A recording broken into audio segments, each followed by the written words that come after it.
Hello,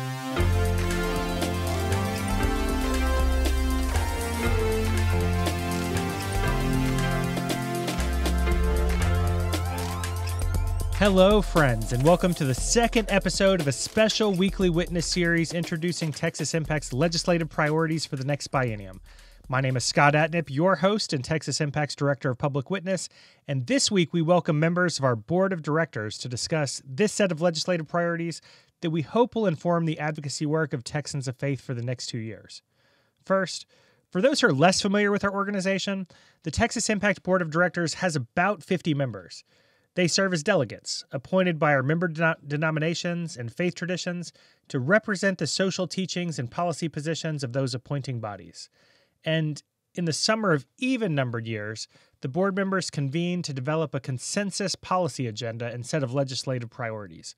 Those priorities guide our work during the Texas legislative sessions that begin in January of odd-numbered years.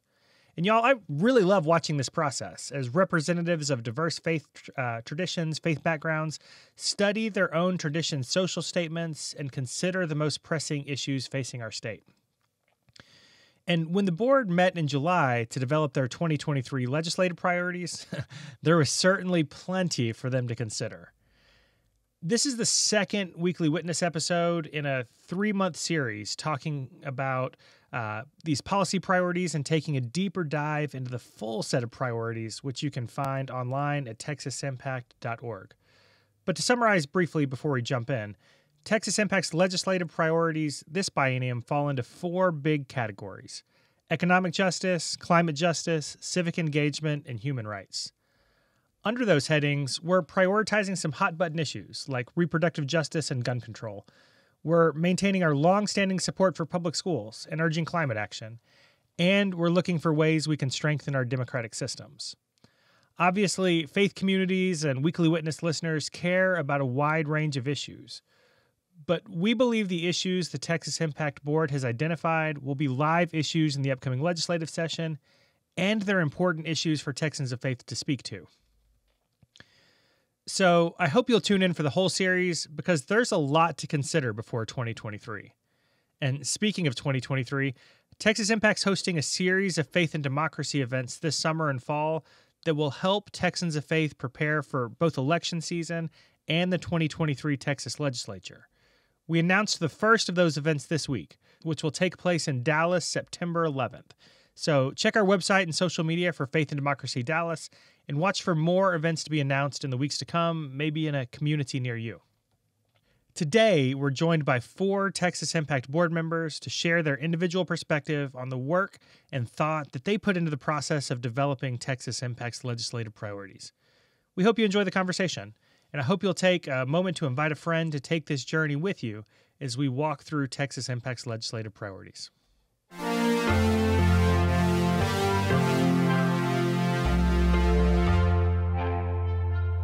This week's episode was brought to you by Methodist Healthcare Ministries of South Texas, Friendship West Baptist Church in Dallas, and the COVID Collaborative.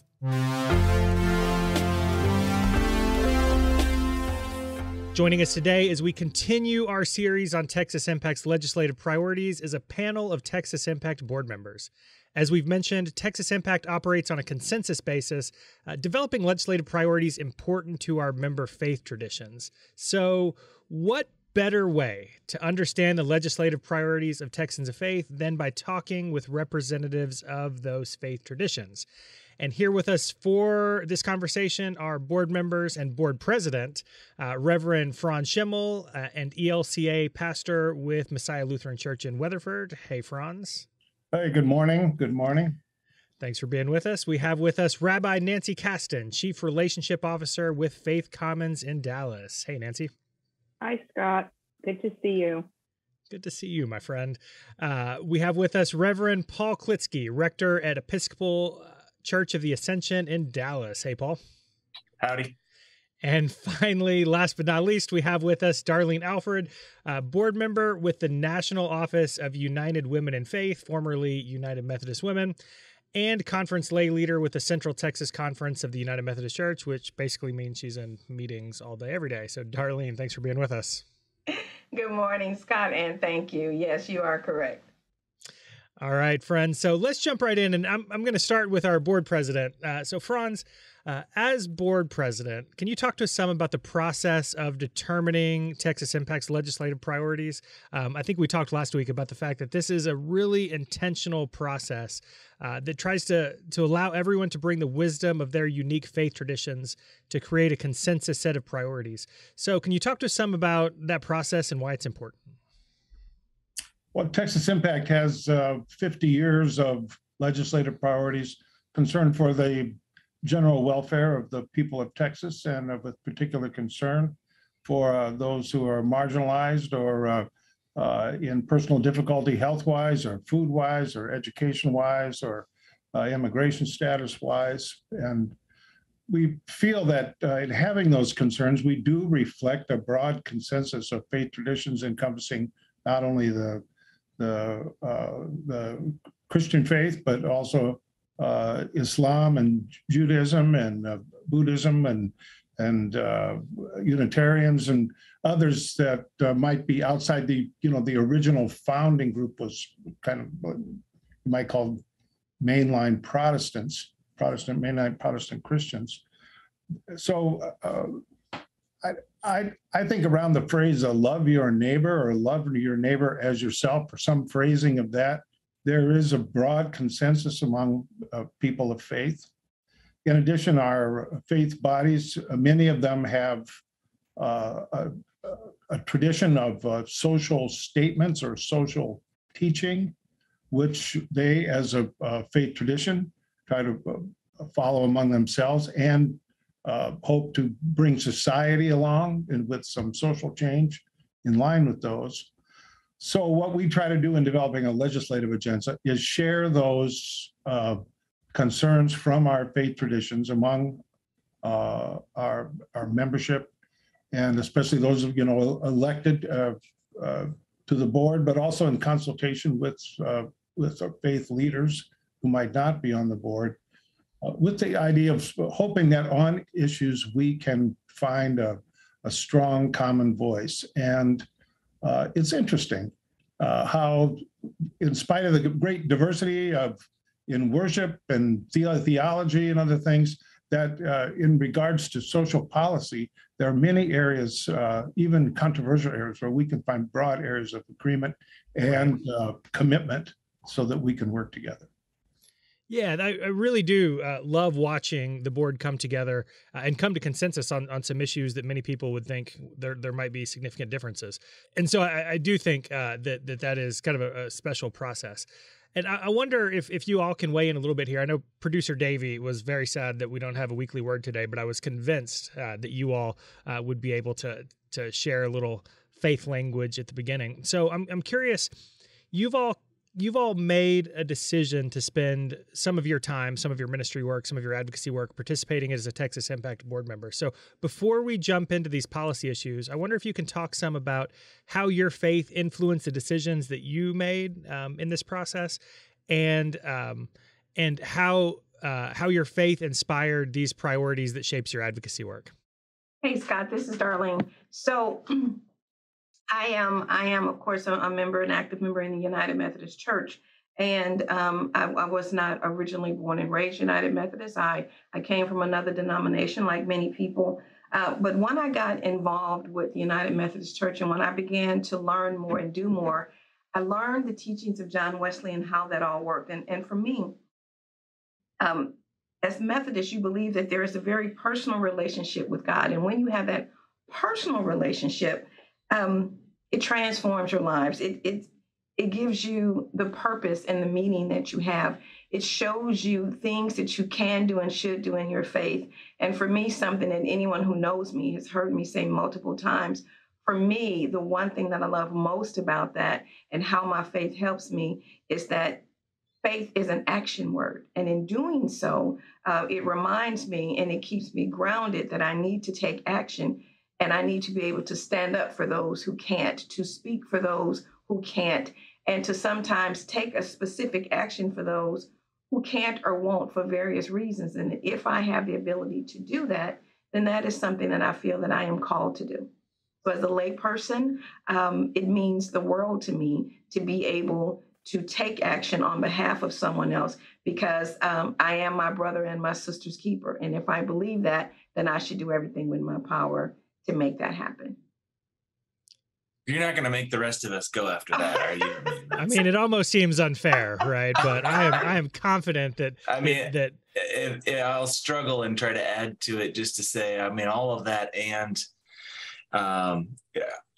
my theology with God is that God requires very little of us, right? That there's mercy and grace that abounds, and the love of God, which we experience on a regular basis. But our faith in God also compels us to be the hands and feet, and in Christian circles, the hands and feet of Christ to others.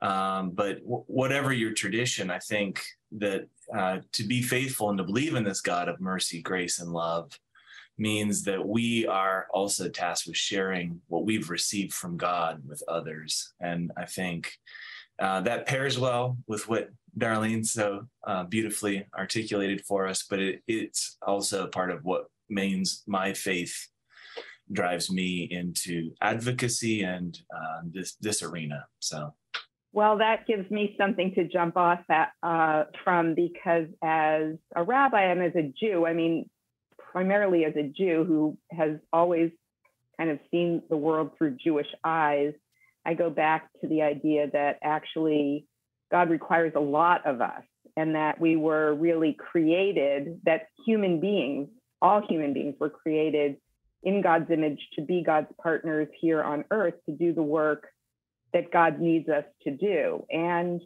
that can be done in a number of different ways, but I think in some ways it's encapsulated by the prophet Micah when he says, you know, what is required of you to do justice, love mercy, and walk humbly with our God, to know what's God's role and what's our role. And there's room for both, and both are really, really important in partnership. And Nancy gets bonus points with B for the Micah reference. So thank you for that. Franz, anything you'd like to say about how your faith inspires you to do this work? Well, some Christians, Lutherans among them, have been accused historically of being kind of a quietist in the public sphere, saying that, our faith is something that has to do with our hope for the next life and the forgiveness of our individual sins. But I think that's a misreading, that even though God's grace is free, there is I think a hope that the love that we have received as individuals, right, experience in our personal faith, that we will carry that to the world, that what Nancy just said, the imperative to actually do justice and to love mercy, that these kind of go hand in hand, our personal faith convictions and trust in a higher power or God, that we should carry that out in the way that we conduct ourselves in the world. And that does mean a concern for justice, for social policy, for engaging in the process of government. And this is where I think Texas Impact, finds a way to bring faith traditions together for this common work. Well, appreciate all of your answers and the work that you did in bringing the voice of your faith tradition into the consensus-making process. It was certainly something to watch, and I appreciate you all and your wisdom there. I do want to spend the next portion of this conversation kind of talking about our legislative priorities with a broad brush. We're going to spend the next 2 months or so taking a deeper dive into some of the policy issues and all of the fine bullet points that are in the legislative priorities. But for today, we do have 4 broad categories where you all found agreement with several subcategories and bullet points under each. And to introduce people to those categories, I want to start with you, Rabbi Kasten, talking about economic justice as one of our categories. And economic justice is certainly a priority of yours, as I've had a chance to get to know you over the years. And it is obviously a very broad category and includes health. And this year, maternal health is front and center in that conversation, and is a new topic for Texas Impact in some regards. So why is this a priority for Texans of Faith? It's a priority because we value life. And in the interest of economic, we have tended to define economic success in a very limited way in our culture, in our country, and in our state. And I think we're beginning to see that a state that doesn't value the health of its residents can never thrive in the way that it should. And frankly, I think in some ways we never got into this issue because we took it for granted. We took for granted that public good meant you took care of people who live in the place that you're responsible for and that you are representing. And what we're seeing is that the policies and the personalities that are directing our lives in Texas really aren't interested in our health. And it comes to a head with the idea that, the knowledge now that our maternal mortality rate, especially for women of color, is far higher than it has any right to be in anywhere, but especially in a state like Texas with the resources that we have, in a country like the United States with the resources that we have. And to continue to say that it is faith-based to protect one definition of life at the expense of every other kind of definition of life is idol worship, frankly. This is not a new issue. I just think that we've seen that because faith voices, other kinds of faith voices have manipulated our definition of economic thriving into one in which our health is being sacrificed. We realize that we need a different kind of faith voice out there in the public square, making a different kind of argument and turning our perspective so that we can see what is being lost in the interest with the claim of preserving life. I think it's interesting that you say that, because one of the things I've thought about over the years is there are a lot of public policy issues that we could prioritize, that Texans of Faith could prioritize. But it seems to me like the ones where one section, especially of Christianity, are pushing a particular agenda that we might disagree with, that it's especially important for Texans of Faith to stand up and say something on those issues, right? Yes, and and it has such broad consequences. I mean, I'll just tell you, I have a 29-year-old son, and we were having this conversation about what's going on in Texas and, criminalizing abortion in various kinds of ways.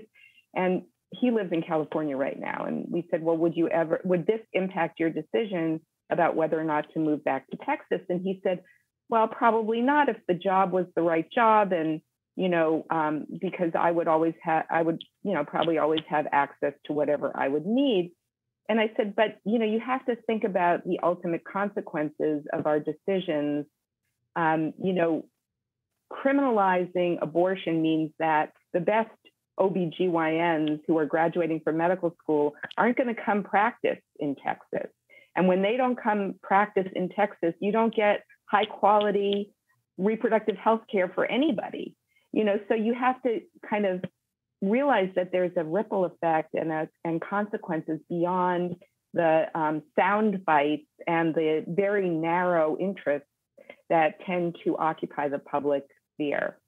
Thank you, Rabbi Kasten. I wonder if anybody else wants to jump in on this one in particular, because we've had a position on economic justice since, for almost 50 years now, and have talked about expanding access to Medicaid and those kinds of things. But there certainly are some changes in the economic justice section this time. Anybody else want to add to kind of your thought process or thoughts on that section?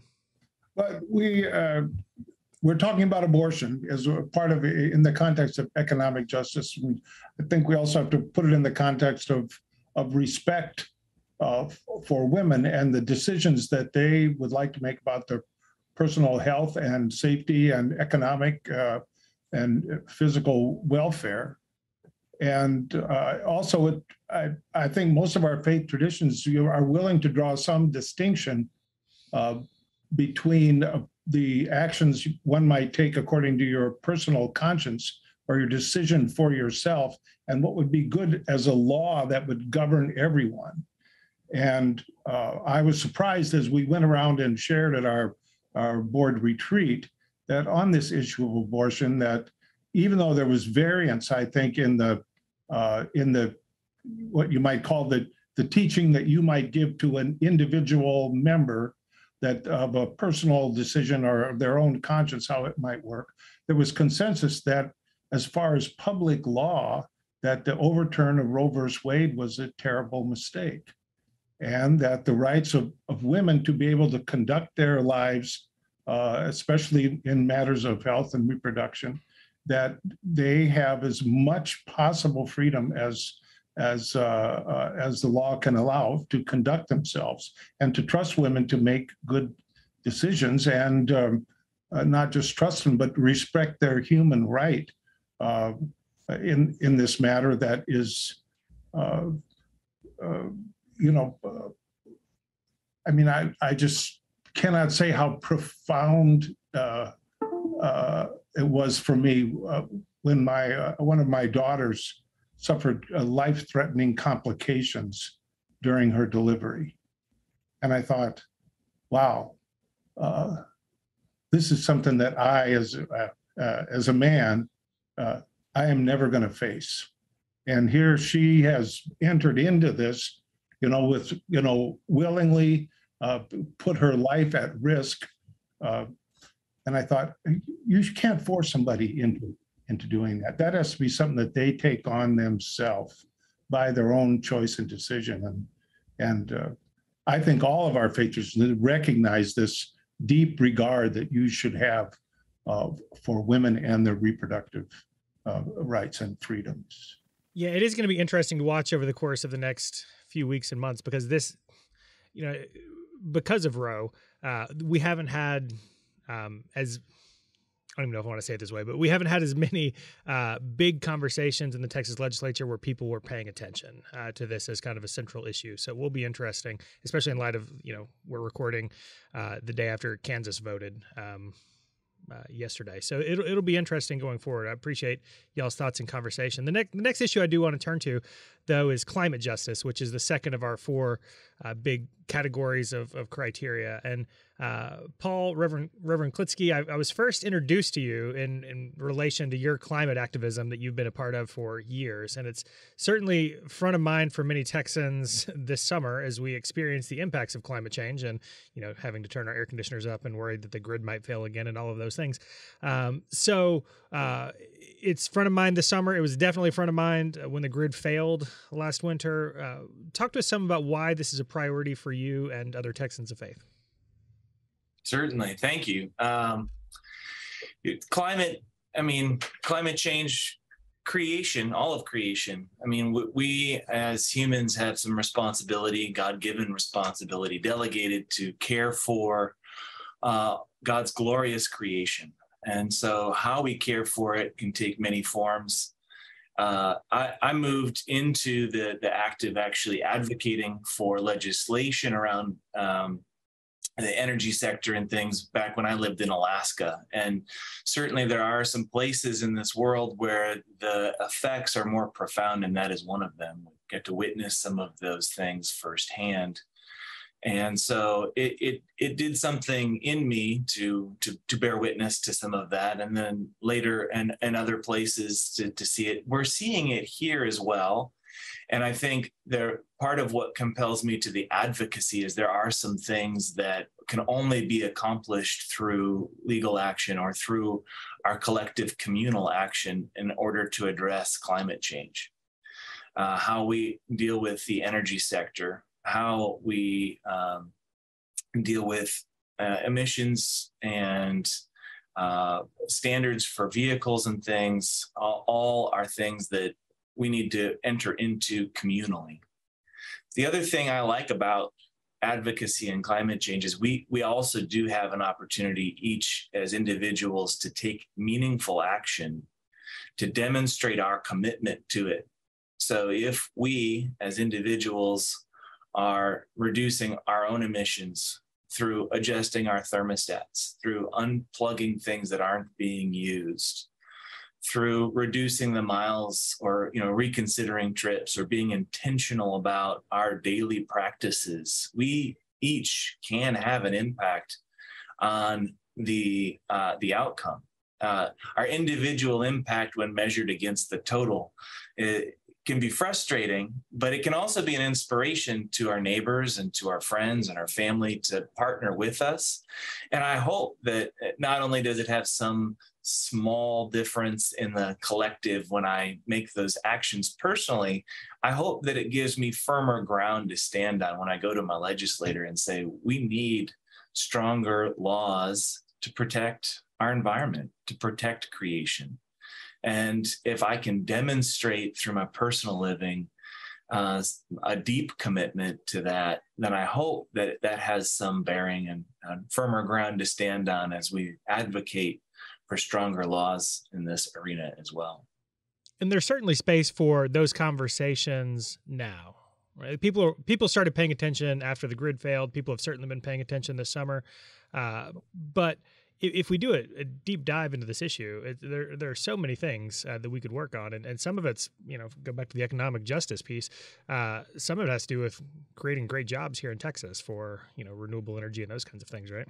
Absolutely. Yeah, I mean, in Texas, we're in a fortunate position where we're able to use natural gas, probably the best bridge fuel, and to move away from coal.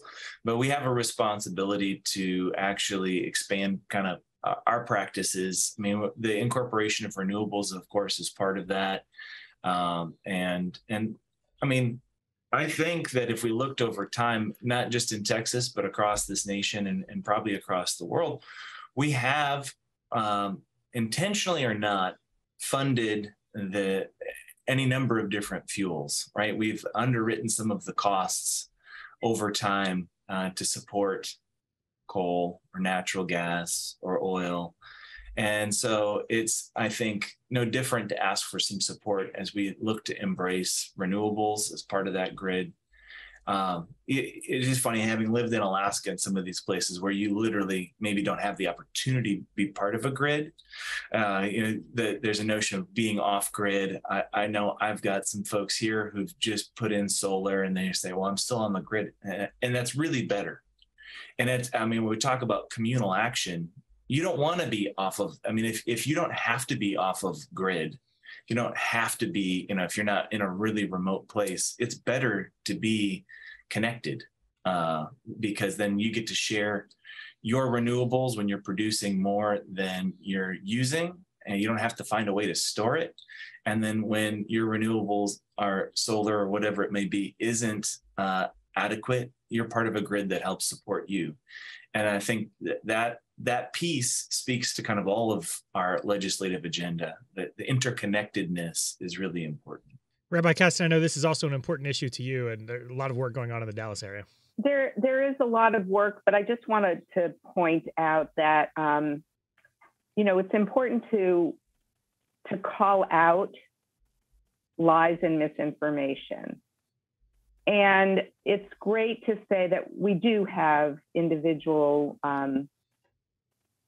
ability to affect this and to take action. But when you have a governor who blames renewable energy for a grid failure, then we have to call that out as people of faith. We have to say that is mistaken, that is dangerous, and that is actually life-threatening. That for that perspective to dominate policy in the state. Absolutely. And I think if you look at the numbers from this summer, and there's been some really great information, I'm sure we'll have some guests on in the coming week, renewables really have kind of saved the day in many ways this summer as it's gotten hot. And so we'll be talking about that more in the weeks to come. But I do want to shift to our third category in the legislative priorities, which relates to civic engagement, which has certainly been front of mind for all of us over the course of the last year or two. And so, Darlene, I'm going to turn to you because your friends with United Women of Faith are certainly leading proponents of civic engagement. And the board listed voting rights and good governance, and specifically talked about gun regulations in this category. So why is civic engagement such an important priority for Texans of Faith? Well, Scott, first let me say I'm honored to be on the board of Texas Impact as well as the United Women in Faith. For the United Women in Faith, we've got a 150-year legacy that started back in 1869, and that was at a time when women were being literally held down by prejudice and circumstance around the country. And a few bold women stood up and say, no, we won't have this. We want to make things better for all. That's pretty much where we are right now. Texans have been subjected to some of the most restrictive voting laws in years under our current administration. I mean, the changes that they've made in how you vote, where you vote, if you can vote, which has been done under the guise of voter integrity. However, we all know that that's probably not true. I won't call it, a lie, but I'll say that it's not true. But we've been subjected to the most restrictive voting laws under the current administration. Texas has been the location and the home of some of the most horrendous mass shootings, and there has been a total lack of concern for the people of Texas that our current administration has shown. I mean, the reality is this. When we talk about voting rights and things that we need to do, again, it's all done under the umbrella of the protect the integrity of the elections. However, there has been absolutely no evidence of widespread voter fraud, not even a little bit. And the few times that they found some things, it was due to a mistake, and it was not anything that was criminal, and there was no malintent. We need laws that will stop taking away the rights of people and more supporting those rights. I mean, right now, many feel like the laws are purely to stop certain classes and categories of people from voting, specifically people of color, people who are less affluent, because their voice doesn't really matter in the minds of some. When we talk about the gun violence and the mass shootings that have happened around this country, and specifically in Texas, we have to use common sense. In the state of Texas, you can purchase an AR-15 with more ease than you can walk into a store and purchase a bottle of beer or any tobacco products. I don't know about you, but I don't need statistics. I don't need someone to give me this long dissertation on what you can and cannot do. That to me is idiotic. It makes no sense to me. I mean, the word I want to use, I won't, because it might be too much trouble for them to bleep it out. But that just makes no sense. This is common sense right here. And then we talked about good governance when we talked about the focus for the Texas Impact and the legislation. I'm going to read this. According to the United Nations, good governance is an approach to government that is committed to creating a system founded in justice and peace that protects individuals' human rights and civil liberties. I don't think the current administration in the state of Texas understand what good governance is supposed to be. Maybe we should get this definition from the United Nations and send it to them. And maybe if we make the font big enough, if we bold and underline and put colors on it and put it on a pretty spreadsheet, maybe then those individuals will see it. For me, as a member of the board of Texas Impact, as a member of the board of United Women in Faith, as people of faith, it's our duty, it's our purpose, it's our mission to do the things that we should do. We should have a basic human concern for people within our society, within our communities, within our congregations. And what is currently happening does not even show the most simplest, basic human concern. We talked about bringing in scripture on different things, and a couple of things from some books that I read a long time ago. And the first one is entitled, Everything I Need to Know About Life I Learned in Kindergarten. You don't take things without asking anyone. You don't hit anyone. You don't say anything bad about anyone. You don't hurt their feelings. That right there is tantamount to being a person of faith and doing the right thing, because it's always right to do the right thing. The other thing is that I believe, and I believe most Texans of faith believe this, regardless of the denomination and where you worship, that your faith should lead you into service for others. That's what it's all about. It should lead you there. And working towards these things that we've listed, these specific things we've listed in our focus, are the things that we can do to stay on top of it. We may not always be successful. We may not always come out on top. We may not always win. Sometimes you simply have to make sure that you continue to say what you say, that you continue to speak out. There's a misnomer about what things say and the words of John Wesley, and you hear the things, do all the good you can, things like that. Well, the reality is he never really said that. He said pieces and parts of that and it got put together, but he never really said that. You know, it's kind of like in the Bible, it does not say God closes the door and opens the window. There's nowhere in the Bible, but it's been said long enough that it's been accepted in those particular phrases. But the phrase is the phrase that I live by, and I believe many people do, whether they are United Methodist or Episcopalian or Lutheran or Jewish or Catholic. And it says, do all the good you can, by all the means you can, and all the ways you can, and all the places you can, at all the times you can, to all the people you can, for as long as you can. So as long as I am able, I will stand up for those who cannot and will not speak for themselves, stand up for themselves for various reasons, because I believe that it's the right thing to do. I will always believe that, and I will always have that in my heart. And so that is something that people of Texas, people of faith, Texans need to always remember that these are the things that we focus on. These are the things that we work towards. And these are the things we will have. We simply have to stay focused and do the right thing. Well, that'll definitely preach. Appreciate that. And also, fun fact that that John Wesley quote, which might or might not have been a John Wesley quote, popped up in my Facebook memories yesterday. So it was front of mind for me yesterday. So well timed. Can I say one thing? Can I also say something about the election stuff? Yes, as ma'am. well? SB1 in Texas placed a lot of restrictions on voting, more than there already were. And as a person who has been an election judge, an election worker, and has really seen the workings of the way Texas elections proceed, I know it's a very complicated procedure. It involves a lot of volunteer effort as well as a lot of professional effort. I'm working with a group in Dallas trying to work with SB1 under the restrictions of SB1 to make elections as safe, accessible, and friction-free as possible, so that as many people vote as possible and their vote is counted and they feel good about participating in this process.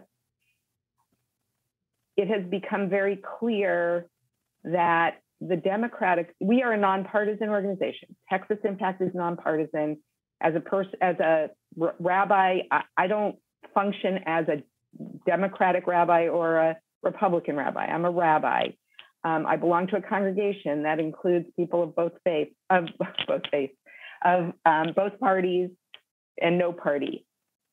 However, there has been a lot of interest in the Democratic Party as a party in Dallas to put some resources in place to make elections less complicated, smoother, less fraught. Those efforts have been resisted by the Republican Party in Dallas. What I want to say is that Republican people of faith who care about this issue should be talking to their party and talking to their elected officials and showing their concern for this, because the prospect of our democracy eroding to a point at which it doesn't function and people don't trust it leaves us with very few options for change. And the fear of any person has to be that change will come in a violent way. We have the means to do that in a nonviolent way through free and fair elections. If we don't protect that, then we are looking to a very scary, apocalyptic kind of future. Yeah, so this civic engagement piece is really important and is certainly something we spent a lot of time over the course of the last 2 years. And spoiler, I'm sure we'll end up spending a lot of time talking about it over the course of the next year. It is one of our priorities, in fact. So the last one on the list for today is protecting human rights, which is something that Texas Impact has worked on for the last 50 years. But there have been some changes to the issues or the people that are in need of protecting over the course of the last couple of years. Franz, I'd love to bring you in for this section on human rights because it has been a priority for so long. And this time, this board is listing protecting migrants and other minority communities in our legislative priorities, and specifically mentioning the LGBTQ plus community and women seeking reproductive health care as important priorities. Talk to us some about why that is an important priority for Texans of faith. I think for people of faith, for all of our traditions, a core theological thought is that God loves everybody, and that everybody means everybody, and that the work of our faith communities is to be looking out in the society sensitive to who is being left out. Because if each one matters, we have to see if migrants are being denied their human rights, if women are being denied their human rights, if LGBTQ folks are being denied their human rights, then we have an obligation to stick up specifically at the time that's needed, at the time that's needed for them.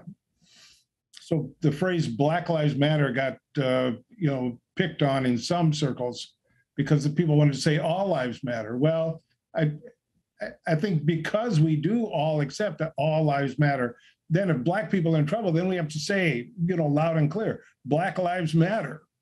Or if the migrants are in trouble, we have to say, migrant lives matter. Or if women are in trouble, we have to say women's lives matter. We have to focus our energy on those spots in society where people are suffering or being denied their human rights or in torment. And that comes directly out of the faith traditions of all of us represented in Texas Impact. And I remember last legislative session, it seemed like there wasn't a big push on migration issues. And like a day after the session ended, we had, a redirection of funds to the border.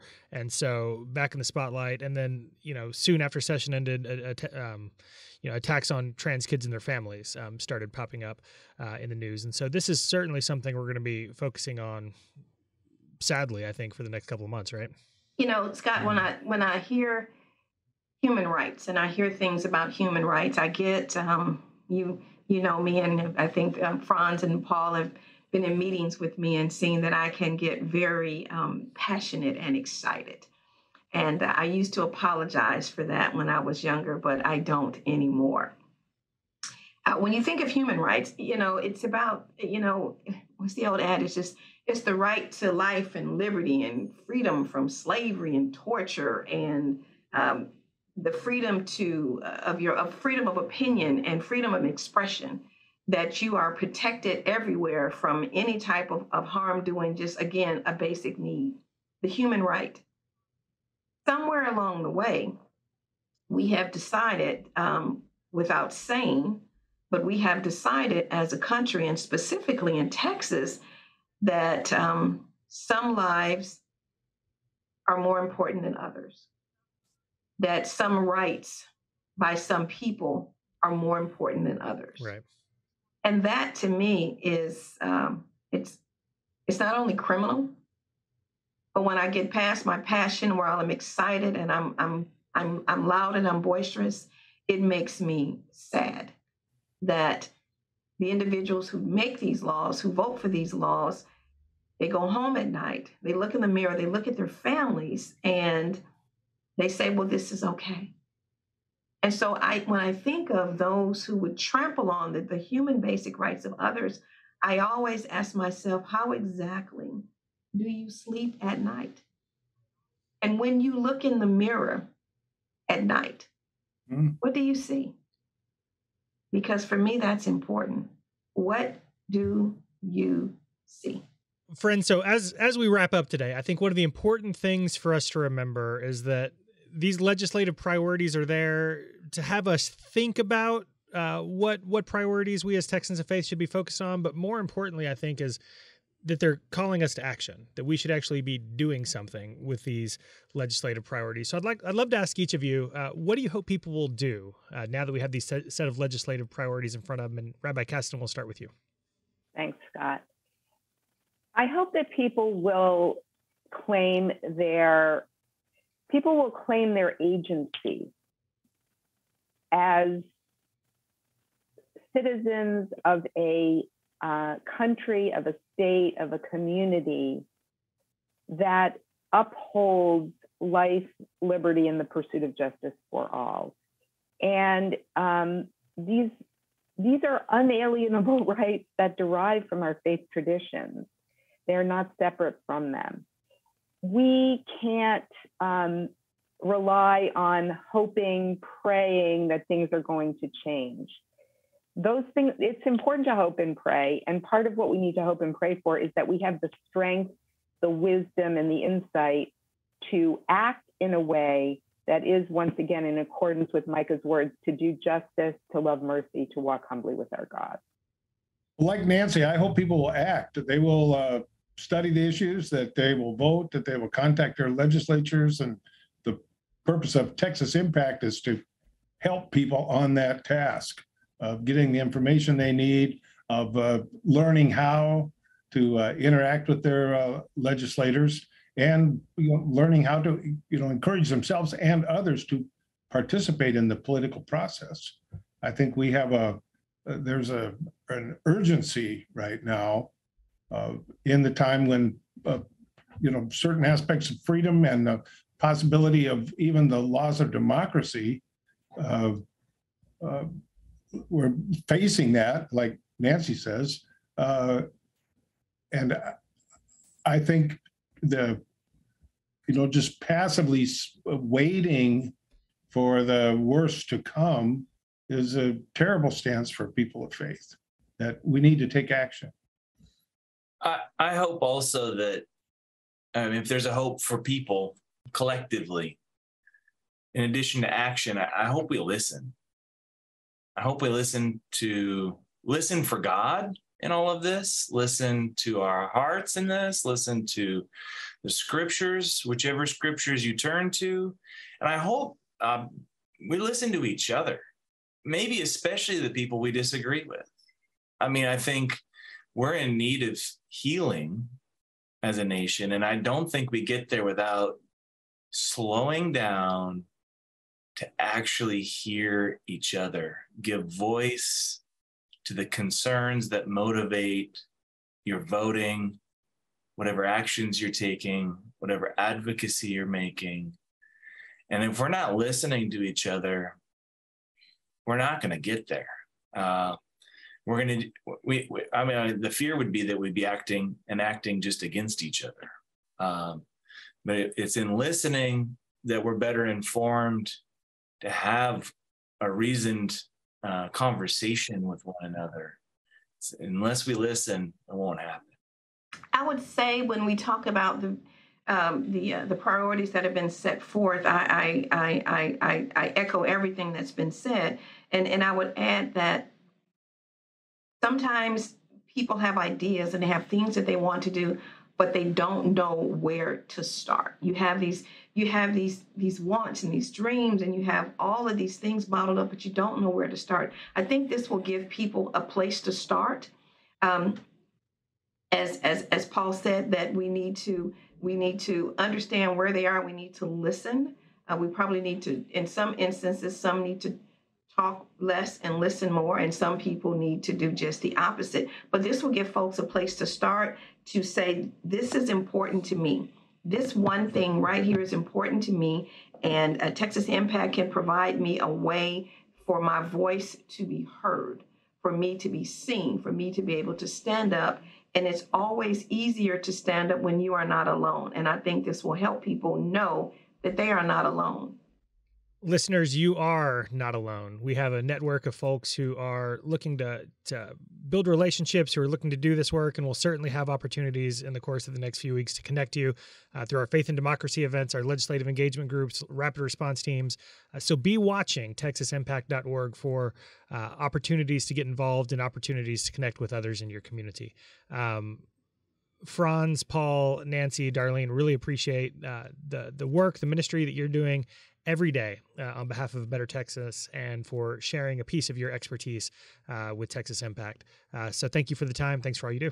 Thank you, Scott, for your work and for this wonderful program that you put on every week.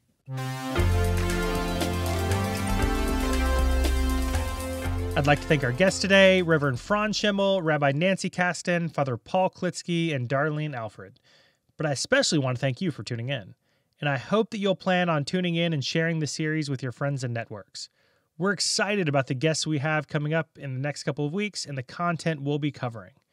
And remember, the goal of this series is to have Texans of Faith consider our priorities and to give you the tools to have conversations with your representatives and candidates for office.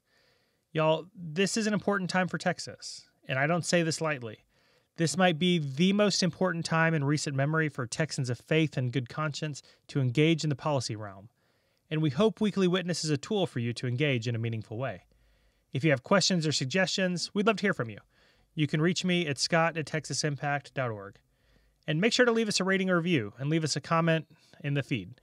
We want to hear from you, and we want even more people to find us. So work that algorithm with your likes, shares, retweets, comments, and more.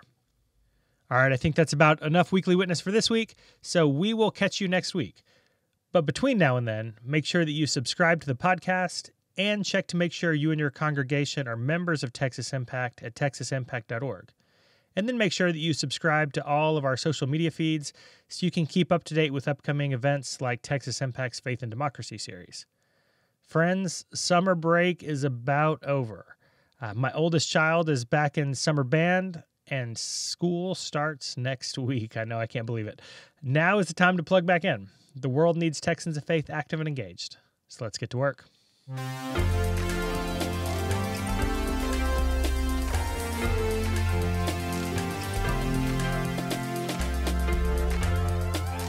Weekly Witness is hosted by Scott Atnett, engineered and produced by David Fasalo. Our executive producer is B. Moorhead. The opinions expressed on Weekly Witness are those of Texas Impact and our guests, and do not necessarily reflect the views of our sponsors. Weekly Witness is a product of Texas Impact, people of faith working for justice. Visit us online at texasimpact.org.